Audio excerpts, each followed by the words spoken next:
Assalamualaikum warahmatullahi wabarakatuh. Bertemu lagi dengan saya di channel YouTube Kanda Data. Pada kesempatan ini saya akan membahas mengenai cara pengujian hipotesis, regresi, korelasi, dan uji beda. Ini adalah uji yang paling sering kita gunakan dalam penelitian. Oleh karena itu, saya tertarik untuk mengangkat cara pengujian hipotesis statistik pada regresi, korelasi, dan uji beda. Baik, sebelum kita lanjutkan untuk yang pembahasan yang pertama, saya informasikan kepada sobat semuanya untuk terus mendapatkan update notifikasi video terbaru dari Kanadata, silakan klik tombol merah di bawah, klik subscribe dan aktifkan gambar loncengnya. Baik, yang pertama kita akan membahas mengenai pengujian hipotesis statistik uji regresi linear. Jadi di sini untuk contoh yang saya gunakan adalah regresi linier dengan metode ordinary least square atau OLS, di mana di sini ada asumsi-asumsi yang harus dipenuhi ya, mulai dari non multikolinearitas, kemudian non heteros heteroskedastisitas, kemudian normalitas, linearitas ya. Jadi di sini saya asumsikan sudah memenuhi semuanya. Nah, di sini bagaimana cara pengujian hipotesis statistik pada uji regresi linear? Nah, di sini ketika kita melakukan penelitian, hal yang pertama yang perlu kita kenal ada hipotesis statistik itu dibagi menjadi dua. Jadi hipotesis nol dan hipotesis alternatif. Jadi di sini kita yang diuji adalah hipotesis nol. Apakah kita menerima atau menolak hipotesis nol? Kalau kita menolak hipotesis nol, artinya kita menerima hipotesis alternatifnya. Jadi prinsipnya seperti itu. Di sini sebagai contoh, yang pertama regresi, di sini bagaimana pengaruh advertising cost dan marketing staff terhadap produk sales. Ya, di sini oh ini ternyata menggunakan data time series ya. Data time series itu harus bebas autokorelasi juga.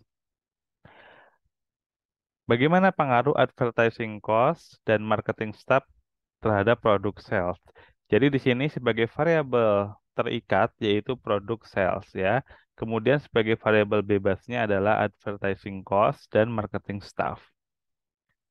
Kemudian kalau kita ingin menyusun hipotesis, kalau hipotesis statistiknya ya, secara mudahnya begini. Jadi kalau kita ingin mengetahui secara parsial misalkan bagaimana pengaruh advertising cost terhadap produk sales? Kemudian bagaimana pengaruh marketing staff terhadap produk sales? Kalau kita ingin mengetahui secara parsial, kita bisa menggunakan nilai tes statistik pada output regresi. Di sini saya outputnya menggunakan Excel, teman-teman semuanya. Jadi, hipotesis nolnya, advertising cost secara parsial berpengaruh signifikan terhadap produk sales. Itu hipotesis yang penelitiannya ya, hipotesis penelitiannya. Kemudian, kalau kita susun jalan hipotesis statistiknya, maka kita bagi menjadi hipotesis nol dan hipotesis alternatif. Kalau hipotesis nolnya disusun, jadi advertising cost secara parsial tidak berpengaruh signifikan terhadap produk sales. Kemudian H1 atau HA atau hipotesis alternatifnya, advertising cost secara parsial berpengaruh signifikan terhadap produk sales. Jadi itu hipotesisnya. Kalau kita tuliskan dalam hipotesis statistik, kita bisa menggunakan beta ya. Jadi H0 beta 1 ya karena ini X1 ya. Beta 1 sama dengan 0. Kemudian H1-nya beta 1 tidak sama dengan 0. Jadi prinsipnya seperti itu. Kemudian kita bagaimana cara pengambilan kesimpulannya? Kita contohnya yang advertising cost. Nah, di sini kita bisa melihat dari nilai tes statistik. Untuk nilai statistik ini kita bisa uji hipotesisnya dengan dua cara. Bisa kita bandingkan dengan t-tabel atau langsung kita bisa melihat nilai p-value. P-value ini adalah batas kesalahan ya yang dalam penelitian ya. Kalau kita menetapkan misalkan alfa 5% ya, kalau p-value-nya itu kurang dari 5%, artinya kita menolak H0. Tapi kalau p-value-nya lebih besar dari 5%, maka kita menerima H0. Kita lihat di advertising cost dengan nilai T statistik 4,261243, P-value-nya adalah 0,001105.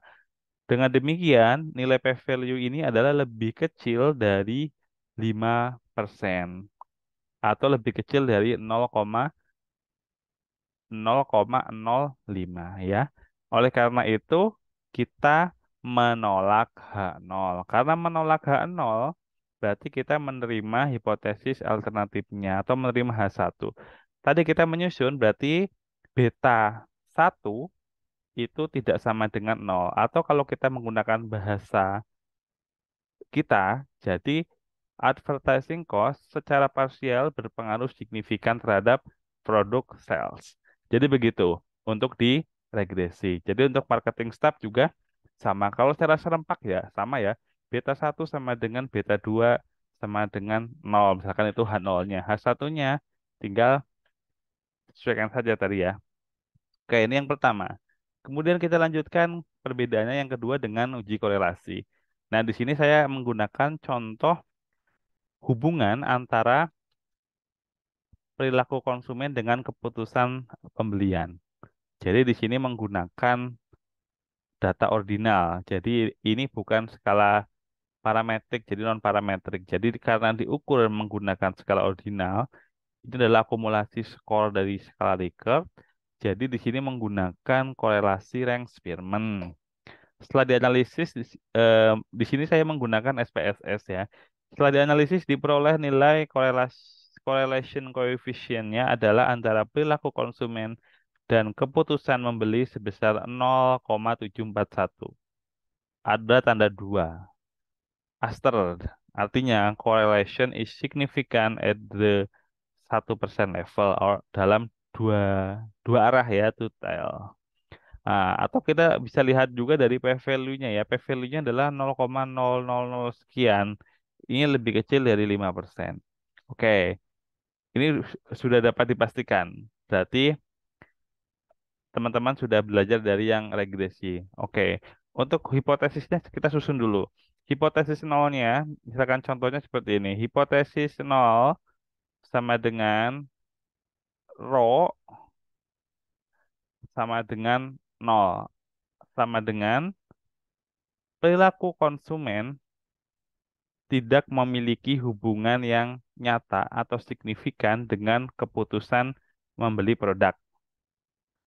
Kemudian, hipotesis alternatifnya atau H1-nya, rho tidak sama dengan nol. Ini sama dengan perilaku konsumen memiliki hubungan yang nyata atau signifikan dengan keputusan membeli produk.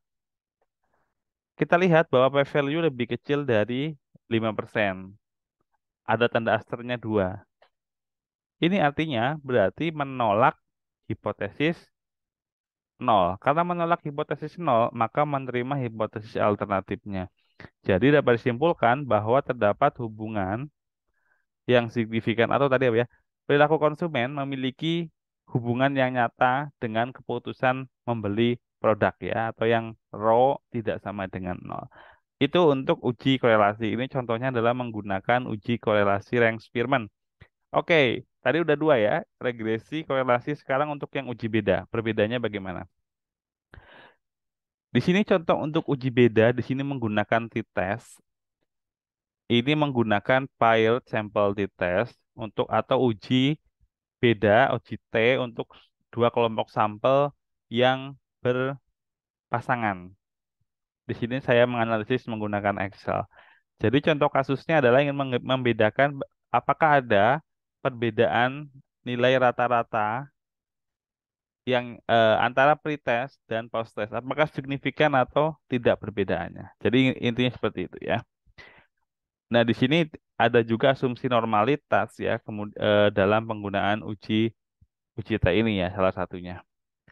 Nah, kita lihat bahwa ternyata di sini kita bisa melihat juga untuk uji hipotesisnya ada dari nilai tes statistik adalah min 7,982226.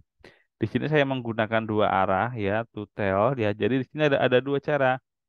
Bisa bandingkan dengan T kritikal. Ini T kritikalnya itu sudah ada ya, kita tidak perlu membuka lagi tabel T sudah ada ya. Kalau T statistik lebih besar dari T kritikal itu menolak H0. Kalau T statistik lebih kecil dari T kritikal menerima H0. Sama juga dengan p-value-nya ya. Kalau p-value lebih kecil dari 5% atau 0,05 itu adalah menolak H0. Kalau p-value lebih besar dari 0,05 ini menerima H0. Oke, untuk hipotesisnya seperti ini.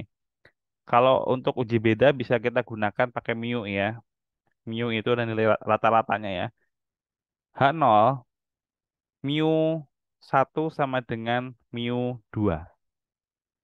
Artinya bahwa nilai rata-rata pretest sama dengan nilai rata-rata post-test atau tidak berbeda nyata lah gitu ya.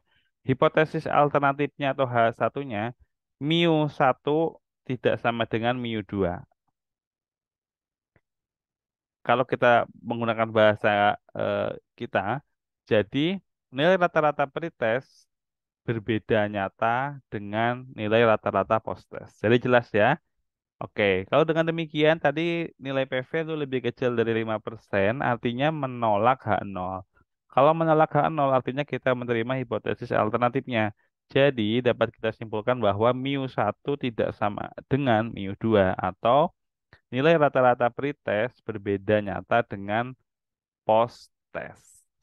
Baik, demikian yang dapat saya sampaikan. Semoga bermanfaat. Terus dukung channel ini dengan cara like, subscribe, dan share. Sampai jumpa di video edukasi selanjutnya. Salam sehat selalu. Assalamualaikum warahmatullahi wabarakatuh.